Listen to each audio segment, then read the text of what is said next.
Coming up on Week in Review, finally cleared for takeoff. But is this really the end of the drama over KCI? Plus, how is it conceivable that a man's body can sit unnoticed for 8 months in a KCI parking lot?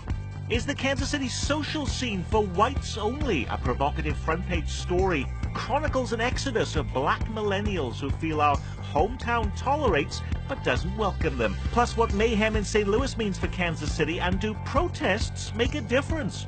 Week in Review is made possible through the generous support of Dave and Jamie Cummings, Smithfield Foods, Haas and Wilkerson Insurance, and by viewers like you. Thank you. Hello, I'm Nick Haines. Those stories and more straight ahead as we connect the dots on the news of the week in this place we call home. Fresh from another round of action at City Hall over KCI is the Kansas City Star's Steve Vokrot, making sense of the news of the day from behind the microphone at 98.1 KMBZ. Scott Parks. Aaron Randle is the Star reporter who wrote the provocative piece on the Kansas City social scene this week. Glad to have him with us, along with columnist and Star editorial writer Dave Helling.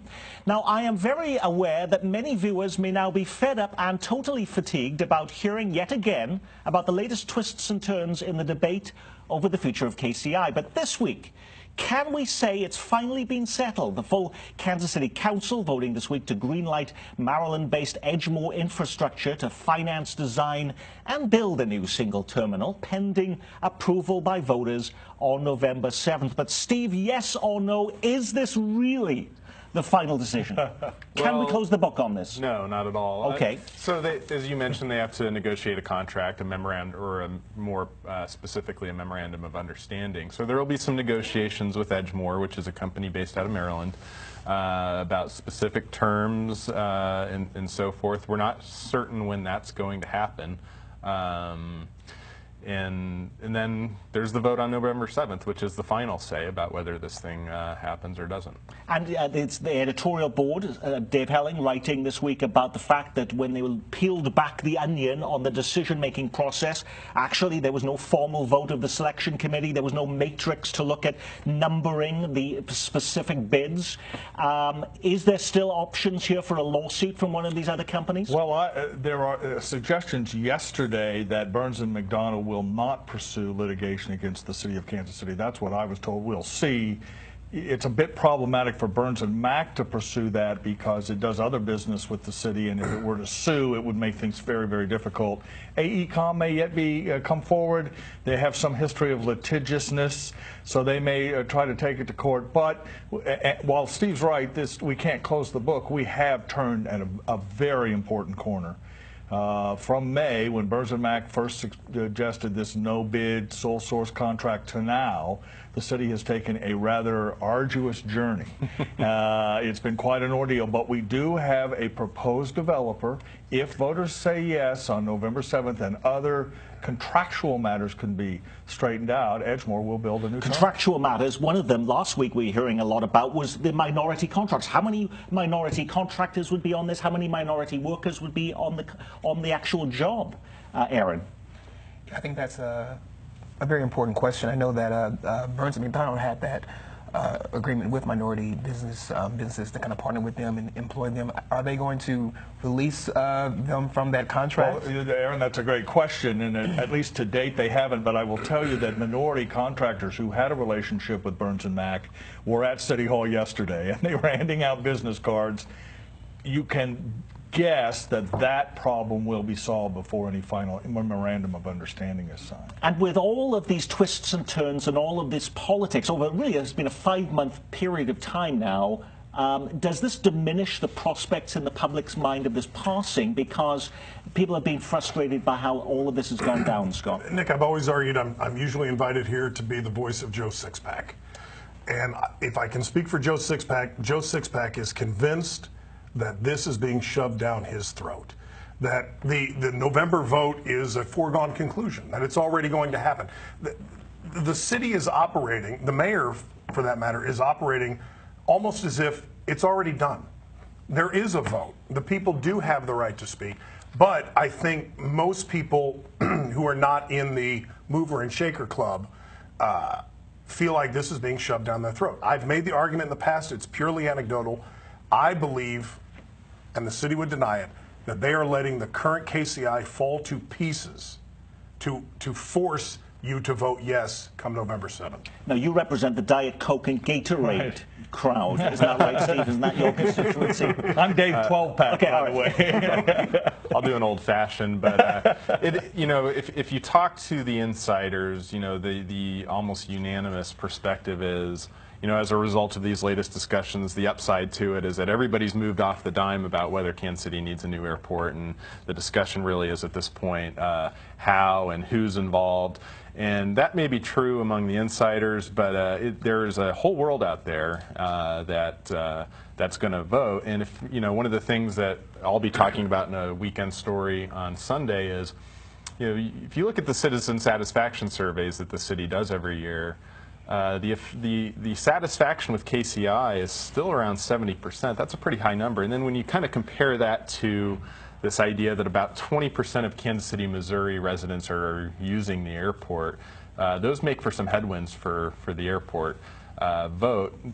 It's going to be a matter of turnout also, and how motivated people are going to be on either side to get out. There has been talk that the ballot language is such, though, Dave Helling, that even if voters said no to the airport, the City Council could now move forward anyway and go ahead with this. There's a theory that could happen, Nick, but as a practical matter, if the voters say no to the airport, it will be buried for years. Just politically bringing you back would be tough, but Steve said something very important to keep in mind. Remember, this is just the people of Kansas City, Missouri voting. It isn't Johnson County. It isn't Wyandotte County. Other airport users have no say in this debate. It's really Kansas City, Missouri. And the voters in Kansas City, Missouri who don't use the airport will need to be convinced that this is something to support. There are two things in that argument that will be helpful. First, no tax money is involved. And second, it will create some jobs, particularly, at least prospectively, for minority communities, minority contractors and others. You'll see a lot about that in the campaign to come.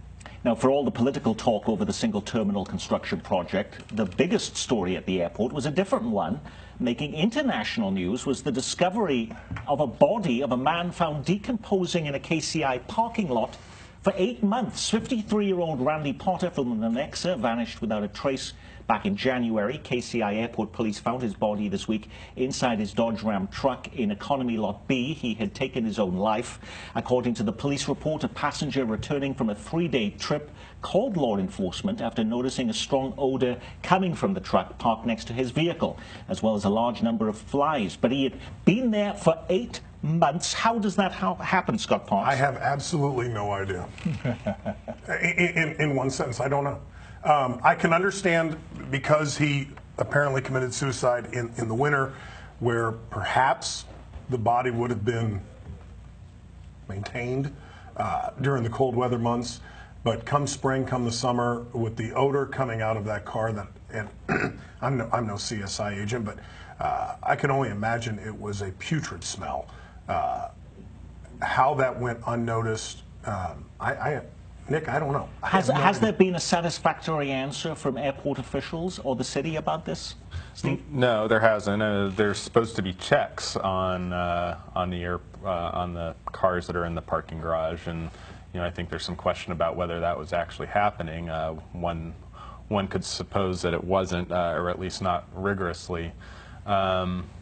If you think about the landscape when you park in these economy lots, it's an ocean of cars, it's an ocean of pavement.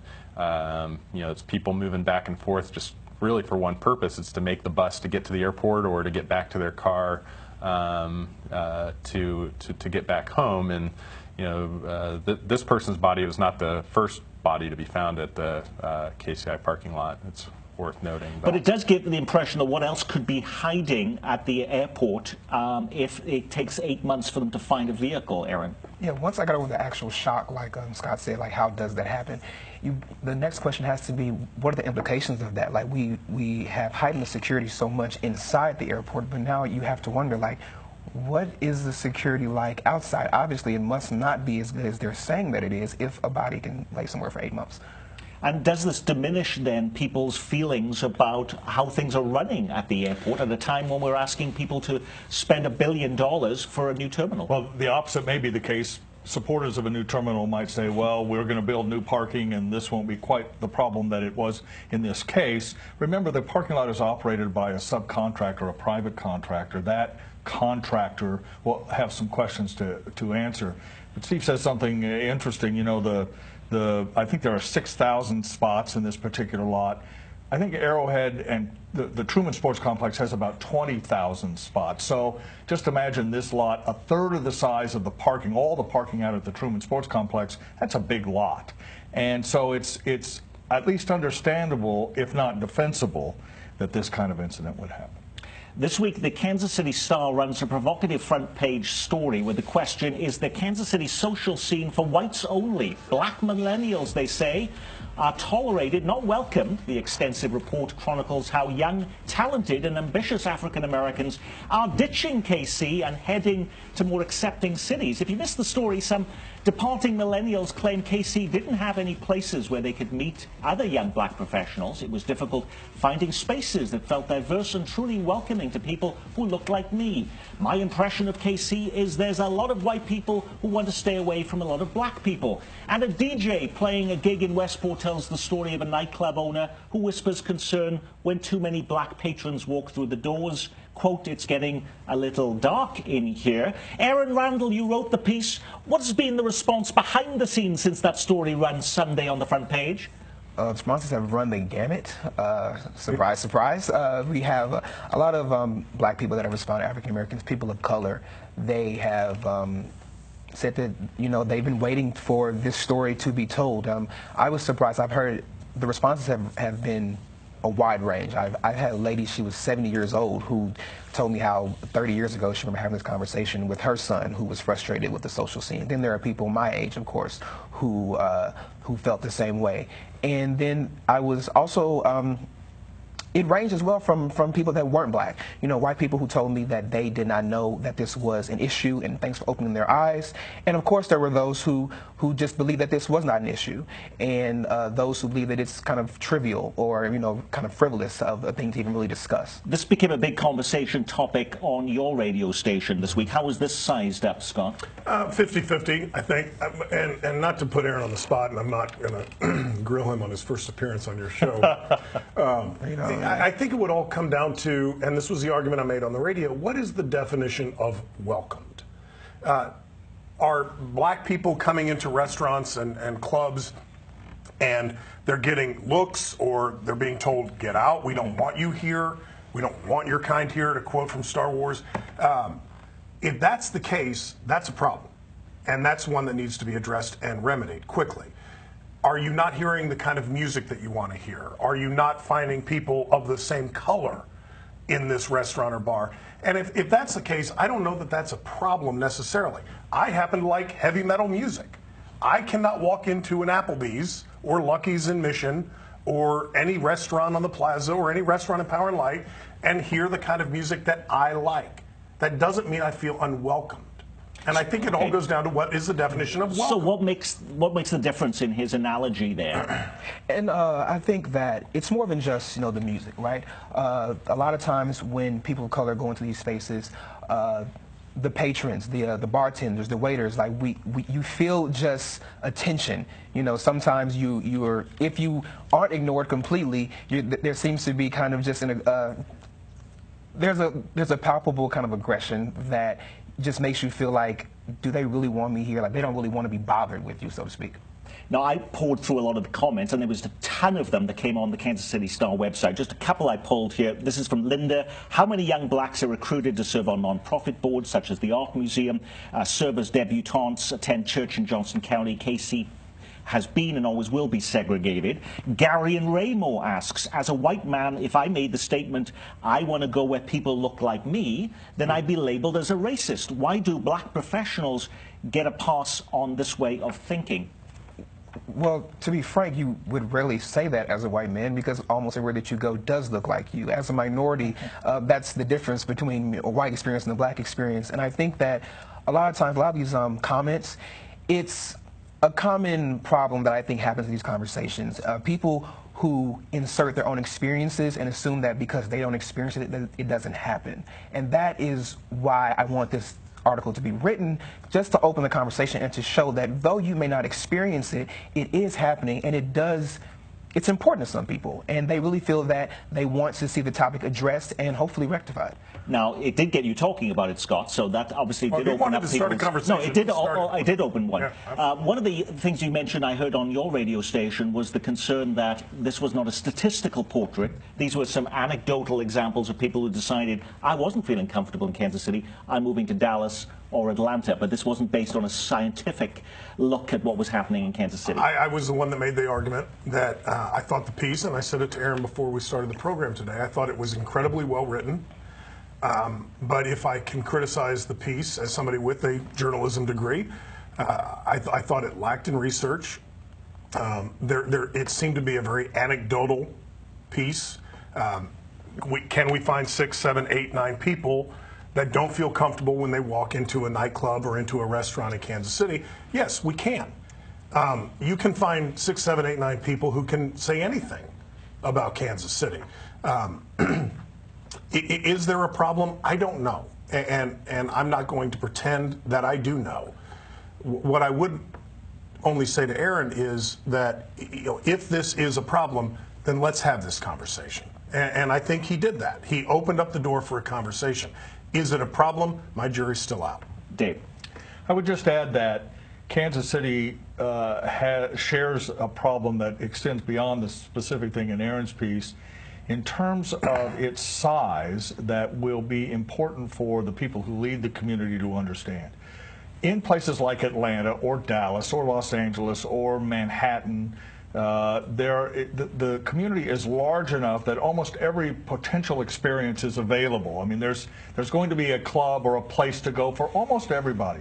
Smaller communities like Kansas City don't really have that, and I think one of the things Aaron's story identified is that sense that there aren't a wide range of options, not just for the African American community, but for all kinds of younger people who may want a more urban experience. I don't mean that in a racial sense, but just the idea of being more like Brooklyn, and Kansas City isn't.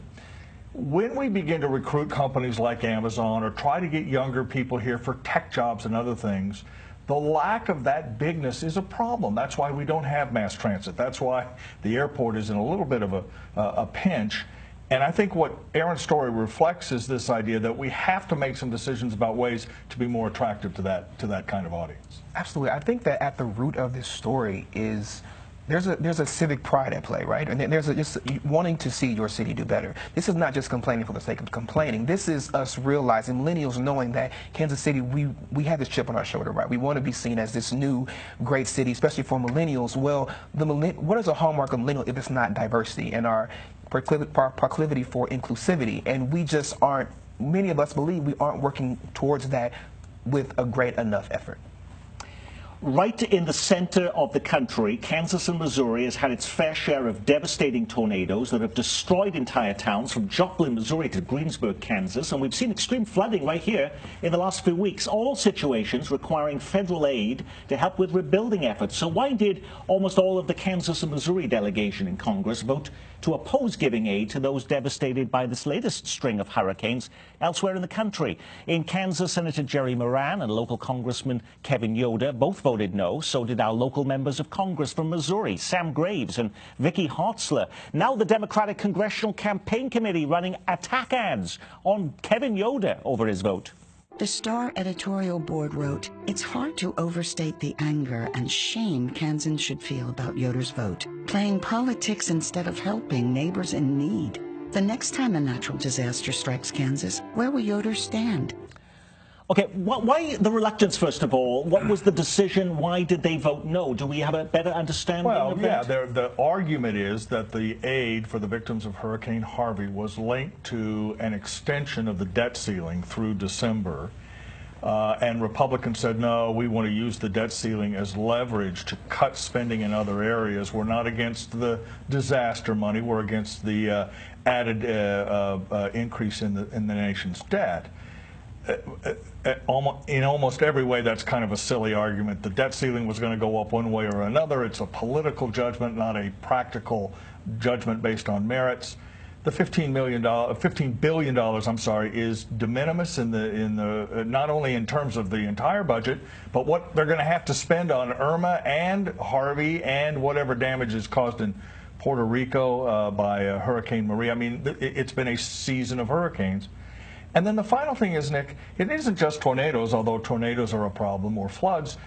We've had ice storms, blizzards, every time the government has come to the aid of Kansas and Missouri, and to, in essence, turn your back on those people in Houston for political reasons seemed to us a little offensive. Scott, that ad actually was been running on your radio station Oh, quite extensively. It seems almost every break. But I'll say, in general, in the sense of the Kansas 3rd District, I mean, all of the basket of issues people deal with, how does that resonate with people? Is that really important? I think on a national level, it would hurt Kevin Yoder. On a local level, I don't think it does. In fact, I think it would take, I'm not going to make a bad pun here, but it would take an incredible political storm to knock Kevin Yoder out of his seat. That's not to say he is a congressman in perpetuity, but that is to say that I think due to several factors, name recognition, longevity in office, failure for the Democrats to bring in somebody who could actually, I think, beat him. I think I really have trouble finding this to be a problem for Kevin Let me Yoder. just say quickly, I agree with that. I don't think it's a fatal issue. And on the other hand, it's hard to see the politics of it. It's hard to see the people in Johnson County rising up in indignation if Kevin Yoder had actually supported aid for victims of Hurricane Harvey. Or in indignation about the debt ceiling. I don't think people paid that much attention to it. So it's hard to understand the political calculus of, in essence, taking a vote that's going to stick out a little bit. And he made that decision, and I think the Democrats are trying But to there were make something also of it. many Texas Republicans who also voted against aid to their own state. Right, and you know, this is I've written about this issue for 10 years, Nick, because you do have to pay the goose if you pay the gander on it. Well, 3 years ago, Ferguson, Missouri was erupting in violence, and as a candidate for Missouri governor, Eric Greitens blasted sitting Governor Jay Nixon for his response. If he'd been in charge, Greitens insisted, things would have been very different. The great tragedy of Ferguson was that if we'd had a leader who'd shown up with any kind of command presence and courage and calm and clarity, we could have had peace by the second. Well, now he's governor. Eric Greitens is being tested after a week of violence and demonstrations in St. Louis following the acquittal of a white police officer in the shooting death of a black suspect. Some news reports claiming Greitens hasn't achieved the peace he guaranteed on the campaign trail. But isn't it fair to say that despite some destruction of property and some ugly clashes between police and some protesters, the violence has come nowhere close to what was witnessed in Ferguson, Scott? Yes. I don't know if you can credit or blame a governor in this regard. But I think in regard to what has happened in St. Louis, I think it's been, I hate to use this term, acceptable, the damage, the protesting, the response from the governor. But no, it's been nothing like Ferguson. The other criticism of Jay Nixon at the time was it took him 5 days to get to Ferguson. We were getting press releases of images, and there were Facebook videos featuring Eric Greitens almost immediately in St. Louis. Steve Bokra. Right, yeah, I mean, Nixon's response was, fair to say, slow, and particularly because there wasn't much else pressing going on while I think he was touring some schools elsewhere in the state while this whole issue with Ferguson. So the context of both of those situations, I mean, there's a pretty decent-sized ocean between them. Are there any lessons for us here in Kansas City based on what we're seeing in St. Louis, Aaron? I think one of the lessons that I take away from this is that these things are unpredictable, you know, and I think that there's a weariness, that you said acceptable. I think there is definitely a weariness at play from black people when unarmed people are shot by the police, or in this case, I guess, we believe he was unarmed, right? That was in dispute. Yes, it's in dispute. I'm not sure that there is a lesson to be learned, really, other than that this can happen anywhere, and we all know that Kansas City is extremely segregated, and I think it's a racial, it's a keg in a way. So something to learn? No, just hope that it doesn't happen here, because I think that we could see a similar result. Dave. I would only add that the Ferguson violence was a reaction in some ways spontaneous reaction to a specific set of grievances, particularly the use of municipal court as a way to raise money, and the tickets and arrests and other things, and the oppressive nature really of the police department in that community. And it became very organic and then sort of fed on itself. In this case, after several summers of these kinds of incidents, the authorities were able to plan. The protesters, in a way, were able to plan. And so I think that's why you didn't see quite the organic violence in St. Louis that you might have seen in other places around the country. Last week we discussed plans to bring 1,600 jobs to our metro as Tyson was promising to build a more than $300 million plant in Tonganoxie, producing trays of chicken for grocery stores. But after a public outcry and a decision by county leaders to back away from incentives, the state now says the company is putting its plans on hold and entertaining offers from at least 15 other Kansas City who are interested in seeing the plant build in their communities. Some people ask, what is the value of protest? Was this decision an example of how protesters can change an outcome? Yes. Okay. I mean, the community really made its voices heard. Now, they'll tell you they don't think it's over. It may not be over, but you know, Tyson was pretty definitive after 2 weeks, we're going to look somewhere else. With the Royals' playoff chances fading close to zero, the Chiefs are getting all the attention in Kansas City, but we don't want to leave this week in review without acknowledging our other professional sports team, Sporting KC, earning this week one of the biggest prizes in U.S. soccer, the Open Cup, beating the New York Red Bulls 2-1. Scott, it might not be the Super Bowl or the World Series, but this is still a big deal? It is a big deal. It is not a huge deal. It is MLS and American soccer's continued attempts to create a UEFA Champions League, and they simply are not on that level yet. All right, and that is our Week in Review. Our thanks to our news reviewers this week, Aaron Randle and Steve Vokrath, Scott Parks and Dave Helling. I'm Nick Haines. From all of us at KCPT, thanks for spending part of your weekend with us.